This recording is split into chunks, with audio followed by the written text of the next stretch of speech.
அனைவருக்கும் வணக்கம். இன்றைக்கி நம்ம 6th standard maths term 2 chapter 3 பட்டியல் லாபம் மற்றும் நட்டம் பில் ப்ராஃபிட் அண்ட் லாஸ் அந்த சாப்டர்லேருந்து நம்ம இம்பார்ட்டன்ட் கொஷின்ஸ் பார்க்க போகிறோம். ஃபஸ்ட்டு கொஷின், ராணி ஒரு ஜோடி வளையல்களை ரூபாய் 310க்கு வாங்கினார். அவளுடைய தோழி அதை மிகவும் விரும்பியதால் ராணி அவ்வளையலை ரூபாய் 325க்கு விற்கிறார் எனில் ராணியின் லாபம் அல்லது நட்டம் காண்க. ராணி bought a set of bangles for rupees 310. Her neighbor liked it most, so Rani sold it to her for rupees 325. Find the profit or loss to Rani. Okay, first இந்த கொஷின் நம்ம புரிஞ்சுக்கணும். ஃபஸ்ட்டு ரூபாய் 310க்கு வாங்கியிருக்கிறாங்க, 310 ருபீஸ்க்கு வாங்கியிருக்கிறாங்க. So அப்போ வாங்கினது அப்படின்னு பார்த்தோன்னா இது இந்த 310 என்ன சொல்லுவோம் அப்படின்னா அடக்க விலை, அதாவது காஸ்ட் ப்ரைஸ். இது என்ன சொல்லுவோம்? அடக்க விலை 310 காஸ்ட் ப்ரைஸ்.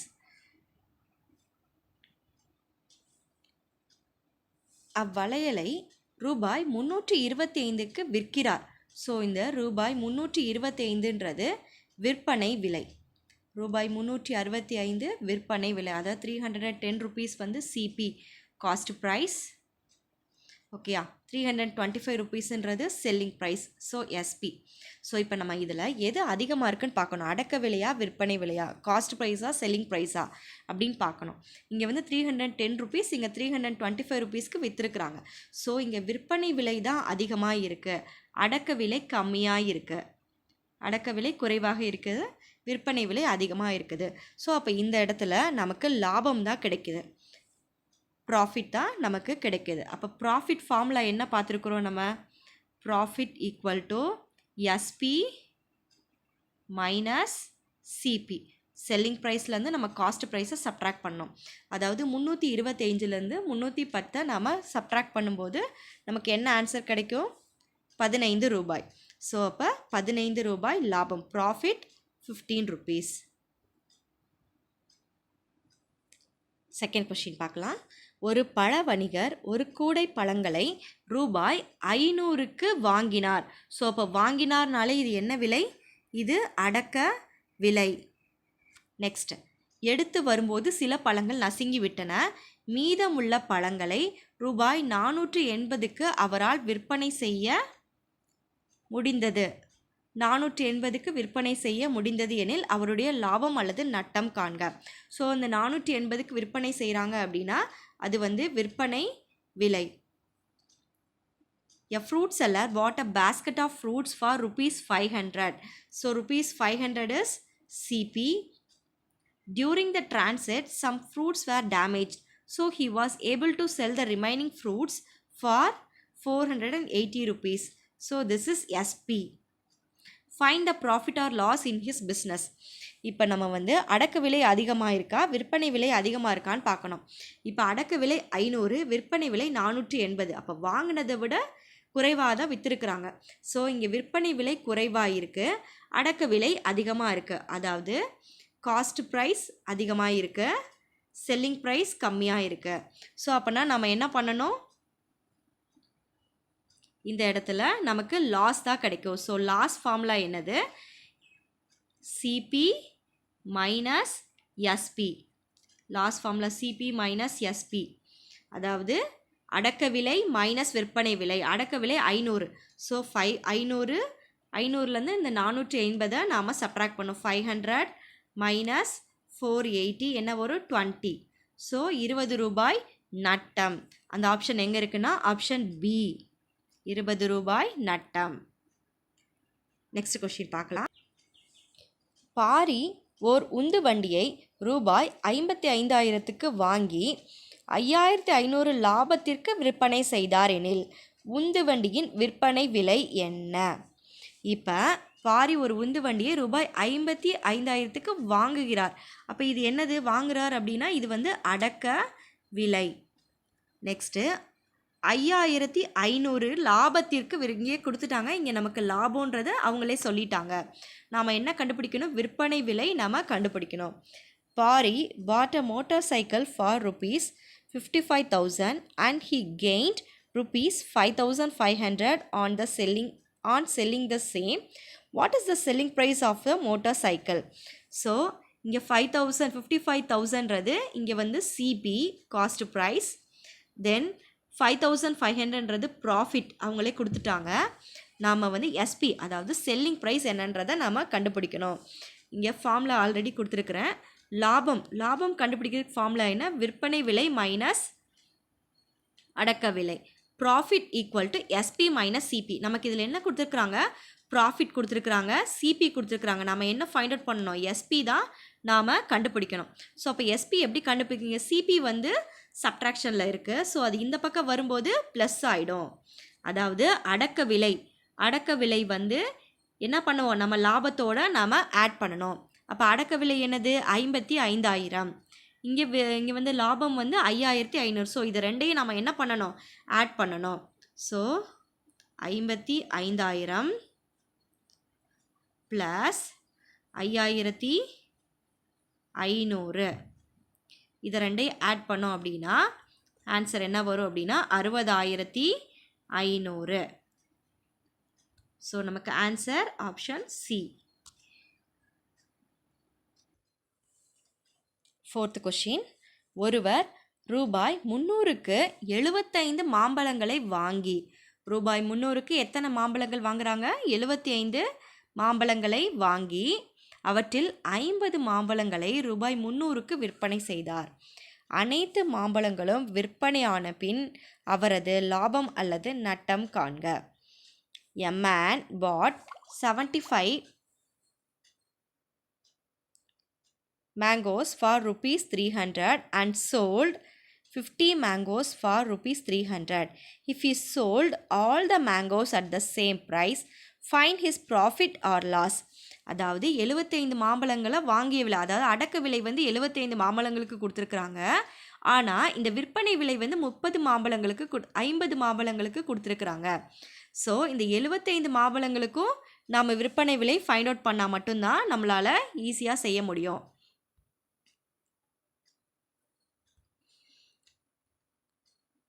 அதை எப்படி ஃபைண்ட் அவுட் பண்ணுறது அப்படின்னா ரொம்ப ஈஸி. நமக்கு 75 மாம்பழங்களுக்கு 300 ரூபாய். அதாவது நமக்கு இங்கே அடக்க விலை என்னது அப்படின்னா 300 ரூபாய். இப்போ விற்பனை விலை நாம் ஃபைண்ட் அவுட் பண்ணோம்.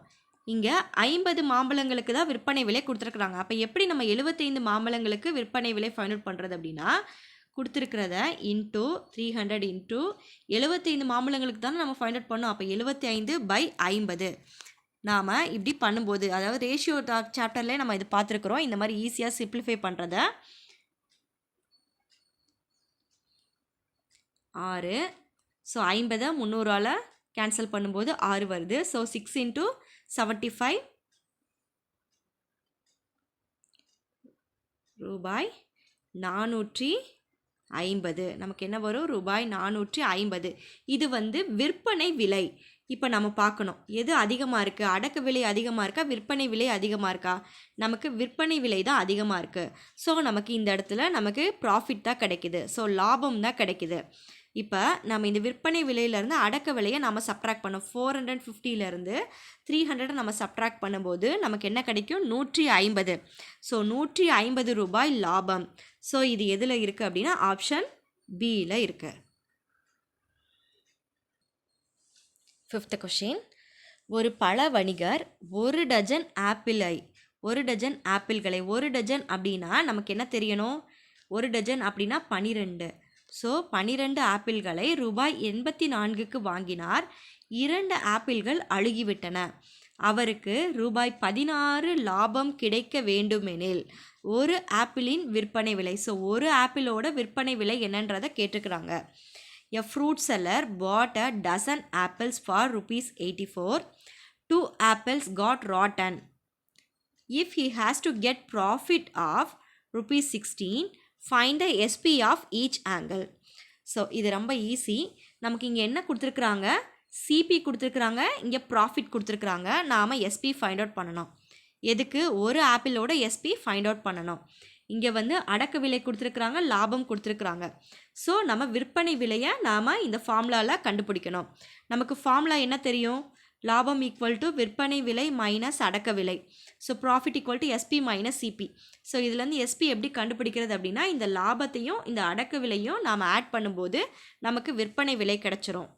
ஸோ அப்போ என்னது இங்கே அடக்க விலை கொடுத்துருக்குறாங்க 84 ரூபாய் அடக்க விலை ப்ளஸ் 16 ரூபாய் லாபம். ஸோ இதை ரெண்டையும் ஆட் பண்ணும்போது நமக்கு 100 ரூபாய் கிடைக்குது. ஆனால் இங்கே கொஷினில் என்ன கேட்டிருக்கிறாங்க, ஒரு ஆப்பிளின் விற்பனை விலை.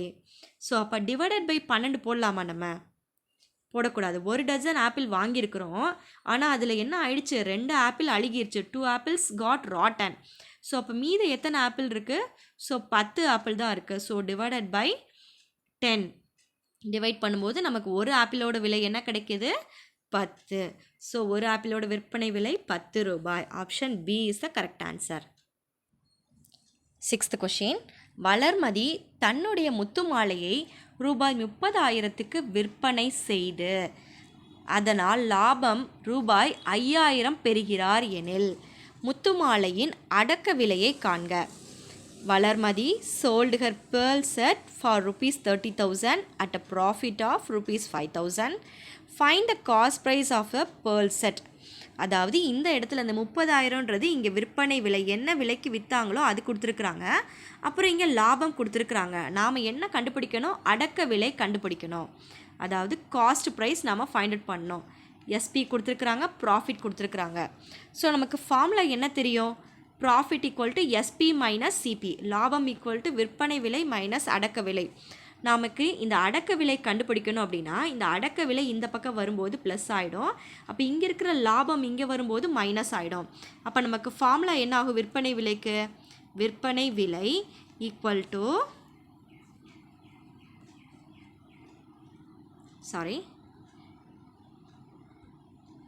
அடக்க விலை ஈக்குவல் டு நமக்கு என்ன கிடைக்கும், இந்த விற்பனை விலை மைனஸ் லாபம், அதாவது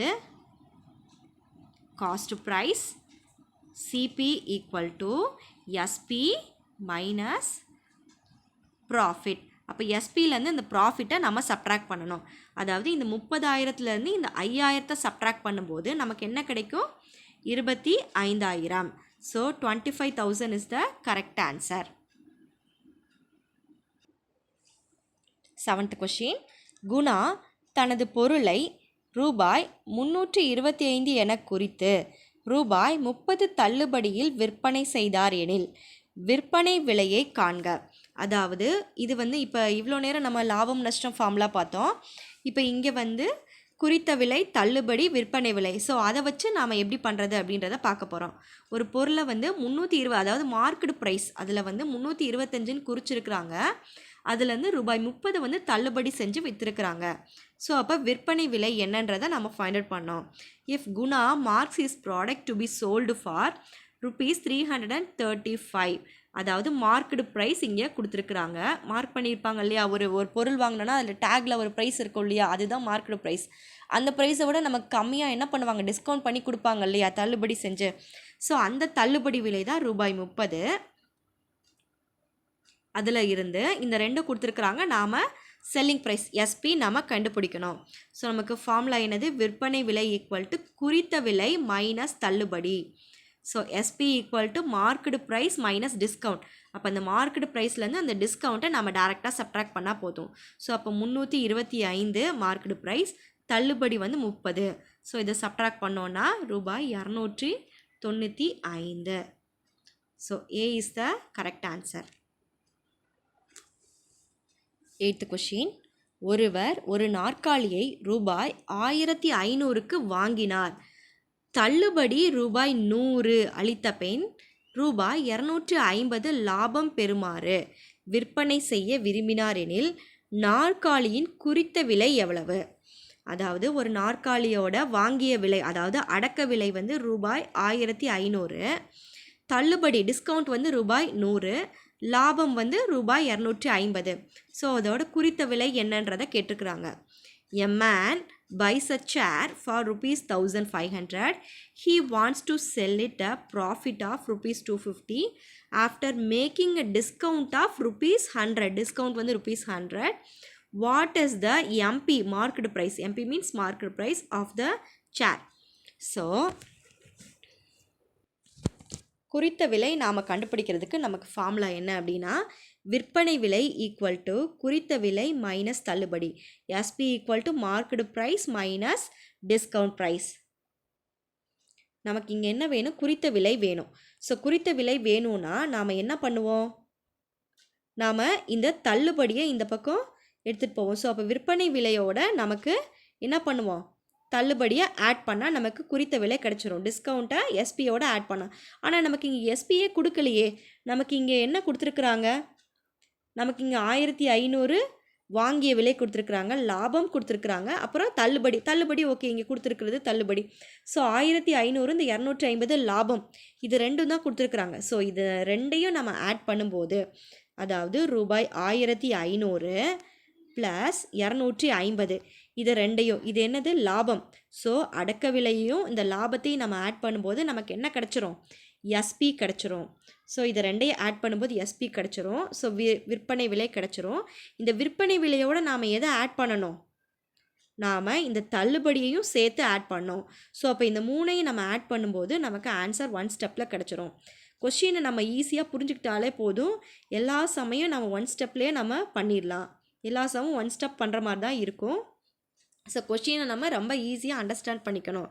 என்னடா அது விற்பனை விலை கேட்டிருக்கிறாங்க, விற்பனை விலை நமக்கு தெரியாது அப்படின்னா அடக்க விலையும் இந்த லாபத்தையும் ஆட் பண்ணால் நமக்கு விற்பனை விலை கிடச்சிரும். So answer 1850, option C. 9th question. Valavan 24 முட்டைகளை ரூபாய் 96க்கு வாங்கினார். ஸோ அப்போ வாங்கியிருக்கிறாங்க. அப்போ இது வந்து என்னது? அடக்க விலை. அவற்றில் 4 முட்டைகள் உடைந்து விட்டன. மீதியை விற்பனை செய்ததில் ரூபாய் 36 நட்டம் எனில் ஒரு முட்டைக்கான விற்பனை விலை எவ்வளவு? ஸோ அப்போ இங்கே அடக்க விலை கொடுத்துருக்குறாங்க. ரூபாய் 96ன்றது அடக்க விலை, இங்கே ரூபாய் 36ன்றது நட்டம். ஸோ அப்போ விற்பனை விலை என்ன அப்படின்றத கேட்டிருக்கிறாங்க. Valavan bought 24 eggs for ₹96. 4 of them were broken and also had a loss of ₹36 on selling them. What is the selling price of 1 egg? ஒரு முட்டைக்கான விற்பனை விலை என்னன்றதை நாம் கண்டுபிடிக்கணும். இப்போ நமக்கு ஃபார்முலா என்ன தெரியும்? நட்டம் ஈக்குவல் டு அடக்க விலை மைனஸ் விற்பனை விலை. நாம் இதிலேருந்து இந்த விற்பனை விலையை தான் நம்ம கண்டுபிடிக்கணும். ஸோ அப்போ விற்பனை விலை இந்த பக்கம் வரும்போது ப்ளஸ் ஆகிடும். ஸோ நட்டம் இங்கே வரும்போது மைனஸ் ஆகிடும். ஸோ அடக்க விலையிலேருந்து நட்டத்தை சப்ட்ராக்ட் பண்ணோன்னா நமக்கு விற்பனை விலை கிடச்சிரும். இங்கே அடக்க விலை என்னது? 96 மைனஸ் நட்டம் வந்து 36. ஸோ அடக்க விலையிலேருந்து 36, அதாவது சிபியிலேருந்து லாஸை நாம் சப்ட்ராக்ட் பண்ணோம். காஸ்ட் ப்ரைஸ்லேருந்து லாஸை சப்ட்ராக்ட் பண்ணும்போது நமக்கு என்ன கிடைக்கும்? நமக்கு செல்லிங் ப்ரைஸ் கிடைக்கும். So 60 rupees. 60 rupeesன்றது ஒரு முட்டையோட விற்பனை விலை இல்லை. 24 முட்டைகள் வாங்கியிருக்கிறாங்க, அதில் 4 முட்டைகள் உடைஞ்சிருச்சு. ஸோ 24 eggs வந்து வாங்கியிருக்கிறாங்க, அதில் 4 eggs வந்து என்ன ஆகிடுச்சு? உடஞ்சிருச்சு. ஸோ அப்போ ரிமைனிங் 20 முட்டைகள் இருக்கும். ஸோ அப்போ அந்த 20 முட்டைகளை தான் அவங்க விற்றுப்பாங்க. ஸோ அப்போ அந்த 20 நாம் டிவைட் பண்ணோம். 20 என்ன பண்ணணும்? டிவைட் பண்ணோம் அப்படின்னா ஒரு முட்டைக்கான விற்பனை விலை கிடச்சிரும். ஸோ 120, இங்கே 320 சார். So answer ₹3. ஸோ ஒரு முட்டையோட விற்பனை விலை செல்லிங் ப்ரைஸ் என்னது? ₹3. ஒரு விற்பனையாளர் 3 பொருட்களை ரூபாய் 325, ரூபாய் 450 மற்றும் ரூபாய் 510 என வாங்குகிறார். ஸோ 3 பொருட்களோட அடக்க விலை கொடுத்துருக்குறாங்க. அவற்றை முறையே ரூபாய் 350, ரூபாய் 425 மற்றும் ரூபாய் 525 என விற்பனை செய்கிறார். அவருடைய மொத்த லாபம் அல்லது நட்டம் காண்க. A shopkeeper buys 3 articles for ₹325, ₹450 and ₹510. So CP கொடுத்துருக்குறாங்க. He is able to sell them for ₹350, ₹425 and ₹525 respectively. Find the gain or loss to the shopkeeper on the whole. So இதை எப்படி செய்யலாம் அப்படின்னா, ஆக்சுவலி இது எல்லாத்தையும் நம்ம ஆட் பண்ணணும். இந்த 325, 450 இந்த 510 இந்த காஸ்ட் ப்ரைஸ் இந்த அடக்க விலை எல்லாத்தையும் நம்ம ஆட் பண்ணி வச்சுக்கணும். அப்புறம் இந்த விற்பனை விலை எல்லாத்தையும் தனியாக ஆட் பண்ணி வச்சுட்டு எது அதிகமாக இருக்கோ, ஸோ விற்பனை விலை அதிகமாக இருந்துச்சுன்னா லாபம், அடக்க விலை அதிகமாக இருந்துச்சுன்னா நட்டம். ஸோ அப்படி செய்யணும். ஆனால் ஆக்சுவலி அப்படி செய்யணுன்னா ரொம்ப டைம் ஆகும். இதை எப்படி ஷார்ட்டாக செய்கிறது அப்படின்னா, ஃபஸ்ட்டு இங்கே என்ன இருக்குது 325 325ல் இருந்து இங்கே நெக்ஸ்ட்டு விற்பனை விலை என்னது 350. ஸோ இந்த 350, ஸோ விற்பனை விலை இந்த அதிகமாக இருக்குது, இந்த இடத்துல 350 தான் அதிகமாக இருக்குது. ஸோ இந்த 350ல் இருந்து விற்பனை விலை அதிகமாக இருக்குது. ஸோ அதிலேருந்து 325 நாம் சப்ட்ராக்ட் பண்ணிக்கலாம். நெக்ஸ்ட்டு இங்கே என்ன இருக்குது 450 இருக்குது, இங்கே 425 இருக்குது. இந்த இடத்துல அடக்க விலை தான் அதிகமாக இருக்குது. ஸோ அடக்க விலை அதிகமாக இருக்கிறனால இங்கே 450ல் இருந்து இங்கே 425 நாம் சப்ட்ராக்ட் பண்ணிக்கலாம். எல்லாமே நம்ம விற்பனை விலையிலேருந்து நாம் சப்ட்ராக்ட் பண்ணிக்கலாம்.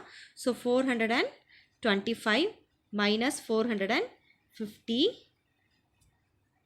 ப்ளஸ் இங்கே என்ன இருக்குது 525 மைனஸ் 510. ஸோ அப்போ இதெல்லாம் நம்ம சப்ட்ராக்ட் பண்ணோம் அப்படின்னா, இந்த 350லேருந்து 325 சப்ட்ராக்ட் பண்ணோம் அப்படின்னா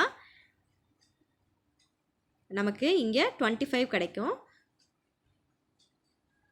25. நெக்ஸ்ட் இங்கே 425லேருந்து 450 சப்ட்ராக்ட் பண்ணும்போது இந்த இடத்துல மைனஸ் 25 கிடைக்கும். நெக்ஸ்ட்டு இங்கே 525லேருந்து 510 சப்ட்ராக்ட் பண்ணும்போது இங்கே ப்ளஸ் 15 கிடைக்கும். ஸோ அப்போ 25 கேன்சல் ஆகி நமக்கு ரிமைனிங் 15 இருக்குது. ஸோ ப்ளஸ் 15றனால நமக்கு இந்த இடத்துல 15 ரூபாய் லாபம், ப்ராஃபிட். ஸோ லாபம் option A, profit ₹15 is the correct answer. 11th question. ஒரு வியாபாரி 1 டஜன் ரூபாய் 20 வீதம் 2 டஜன் வாழைப்பழங்களை வாங்கினார். ஒரு வாழைப்பழம் ரூபாய் 3 வீதம் அவற்றை விற்பனை செய்தார் எனில் அவருடைய லாபம் அல்லது நட்டம் காண்க. A fruit seller bought 2 dozen bananas at ₹20 a dozen and sold them at ₹3 per banana. Find his gain or loss. அதாவது ஒரு டஜன் பழத்தோட விலை வந்து ரூபாய் 20. அப்போ 2 டஜன் வாழைப்பழங்களோட விலை எவ்வளோ இருக்கும்? ஸோ 2 × 20 ரெண்டையும் பிரிக்கும்போது ரூபாய் 40. ஸோ இது வந்து அடக்க விலை, அதாவது காஸ்ட் ப்ரைஸ். சிபி வந்து எவ்வளவு? ரூபாய் 40. நெக்ஸ்ட்டு ஒரு பழத்தை வந்து ரூபாய் 3க்கு 3 rupeesக்கு விற்பனை செய்கிறாங்க. ஸோ அப்போ மொத்தம் எத்தனை பழம் இருக்குது? 2 டஜன். 2 டஜன் அப்படின்னா 24 பழங்கள். ஸோ 24 பழங்களை ரூபாய் 3க்கு விற்பனை செய்தாங்க அப்படின்னா அவங்களோட விற்பனை விலை எவ்வளோ கிடைக்கிது? 72. அதாவது செல்லிங் ப்ரைஸ் வந்து 72 rupees கிடைக்கிது. ஸோ இந்த இடத்துல விற்பனை விலை தான் அதிகமாக இருக்குது. ஸோ விற்பனை விலை அதிகமாக இருந்துச்சுன்னா நமக்கு கிடைக்கிறது லாபம். ஸோ அப்போ இந்த 72 விற்பனை விலையிலிருந்து நாம் இந்த அடக்க விலையை கழிக்கணும். ஸோ சப்ட்ராக்ட் பண்ணும்போது நமக்கு என்ன கிடைக்கிது? 32 ரூபாய் லாபம் கிடைக்கிது. So 32 rupees profit. So option A is the correct answer. Option A is the correct answer. 12th sum, last some பார்க்கலாம். ஒரு விற்பனை நிலையம் 1 டஜன் பேனாக்களை, 1 டஜன்னா நமக்கு என்ன தெரியும்? 12ன்னு தெரியும். ஸோ 1 டஜன் பேனாக்களை ரூபாய் 216க்கு வாங்கியது. மேலும் சில்லறை செலவாக ரூபாய் 52 செலவு செய்து. ஸோ அப்போ ரூபாய் 58ன்றது என்னதுன்னா கூடுதல் செலவுகள். ஸோ 216 ரூபாய்க்கு வாங்கியிருக்கிறாங்க, வாங்கி 58 ரூபாய் கூடுதல் செலவுகள் பண்ணியிருக்கிறாங்க. ஸோ அப்போ 216 58 இது ரெண்டும் சேர்ந்தது தான் நமக்கு அடக்க விலை. பின்பு ஒரு பேனாவிற்கு ரூபாய் 2 குறைத்து விற்பனை செய்கிறாங்க. அப்போ குறைத்து விற்பனை செய்தாலே அது வந்து நமக்கு தள்ளுபடி. இங்கே தள்ளுபடி டைரெக்டாக கொடுக்கல, நமக்கு இங்கே மறைவாக கொடுத்துருக்குறாங்க. ஸோ ரூபாய் 2 குறைத்து விற்பனை செய்கிறாங்க. ஸோ 2 ரூபாய் தள்ளுபடி பண்ணுறாங்க ஒவ்வொரு பேனாக்கும். லாபம் விற்பனை செய்து லாபம் ரூபாய், அப்படி விற்பனை செய்தாலும் லாபம் எவ்வளோ கிடைச்சிருக்கு? ரூபாய் 50 கிடைத்திருக்கிறது. எனில் ஒரு பேனாவின் குறித்த விலை. ஸோ ஒரு பெண்ணோட மார்க்கெட் ப்ரைஸ் என்னது, குறித்த விலை என்னது அப்படின்றத கேட்டிருக்கிறாங்க.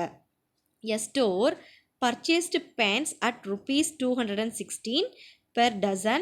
He paid rupees 58 for conveyance and sold the pens at the discount of rupees 2 per pen and made a overall profit of rupees 50.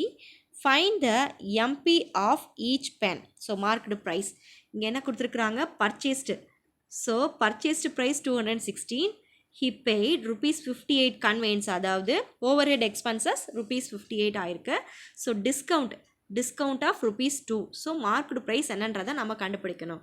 நமக்கு ஃபார்முலா என்ன தெரியும், விற்பனை விலை ஈக்குவல் டு குறித்த விலை மைனஸ் தள்ளுபடி. So SP equal to market price minus discount. நமக்கு இதில் என்ன தெரியணும், மார்க்கெட் ப்ரைஸ் தெரியணும் அப்படின்னா இந்த செல்லிங் ப்ரைஸையும் இந்த டிஸ்கவுண்ட்டையும் நம்ம ஆட் பண்ணணும். ஸோ இங்கே செல்லிங் ப்ரைஸ் என்ன அப்படின்னா, இங்கே விற்பனை விலை என்ன அப்படின்னா இந்த வாங்கிய விலை, இந்த கூடுதல் செலவுகள், இந்த லாபம். ஸோ 216, 58, இந்த லாபம் 50 ரூபாய். இதை மூணையும் நம்ம ஆட் பண்ணும்போது நமக்கு செல்லிங் ப்ரைஸ், அதாவது இந்த விற்பனை விலை கிடச்சிரும். ஸோ 216 ப்ளஸ் நமக்கு கூடுதல் செலவுகள் பண்ணியிருக்கிறோம் இல்லையா, இது ரெண்டையும் ஆட் பண்ணும்போது நமக்கு அடக்க விலை கிடச்சிரும். அந்த அடக்க விலையோட 50, அதாவது லாபத்தையும் நம்ம ஆட் பண்ணும்போது நமக்கு என்ன கிடைக்கும், விற்பனை விலை, அதாவது செல்லிங் ப்ரைஸ் கிடச்சிரும். இப்போ நமக்கு இங்கே தள்ளுபடி கொடுத்துருக்குறாங்க. அந்த தள்ளுபடியை நாம் என்ன பண்ணணும், அந்த தள்ளுபடியையும் நம்ம ஆட் பண்ணணும். நமக்கு என்ன கொடுத்துருக்குறாங்க, ஒரு பேனாக்கு ரூபாய் 2. அப்போ 12 பேனாக்கு என்ன வரும், ஸோ 12 × 2 24 வரும். ஸோ அப்போ அந்த 24 ரூபாயும் நாம் ஆட் பண்ணிக்கணும்.